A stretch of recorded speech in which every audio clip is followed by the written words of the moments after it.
August 14 వచ్చేసింది. కూలీ movie, war movie release అయిపోయి నేనైతే మీ ముందుకు రివ్యూలతో వచ్చేసాను. ఫస్ట్ కూలీ మూవీ చూసేద్దాం.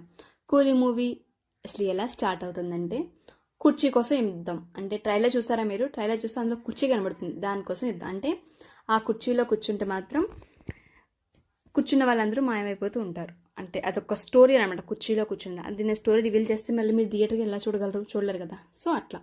సో సత్యరాజ్ తయారు చేస్తాడు కుర్చీ. దానికోసం నాగార్జున, వేరే విలన్స్ వీళ్ళందరూ పోటీ పడుతూ ఉంటారు. సో ఫైనల్గా కుర్చీ ఎవరికి దక్కింది, సత్యరాజ్ ఏమయ్యారు. అండ్ శృతి హాసన్ క్యారెక్టర్ అయితే బాగుంది. అండ్ మన మోనికా పాటలో ఫేమస్ అయిన మలయాళం యాక్టర్ అతను కూడా చాలా బాగా చేశారు. ఒక్కొక్కరి క్యారెక్టర్ ఒక్కొక్కరిది. నాగార్జున గారిది అయితే ఇంకా చాలా బాగుంది. అతను ఇప్పటివరకు మన్మధులో చూసాము, ఈ విలనిజం అయితే సూపర్గా యాప్ట్ అయింది అతనికి అయితే. మూవీ ఓవరాల్గా చాలా చాలా చాలా బాగుంది. లోకేష్ కనకరాజ్కి ఒక్క ఫ్లాప్ కూడా లేదు. సో ఇది కూడా అతనికి బిగ్గెస్ట్ హిట్ అయితే అయింది. నాకైతే బాగా నచ్చింది, మీరు కూడా వెళ్ళి చూసేయండి. Thank you. మూవీ చూసి వచ్చాక మీకు ఎలా అనిపించింది నా కామెంట్ చేసి చెప్పండి, మర్చిపోకండి.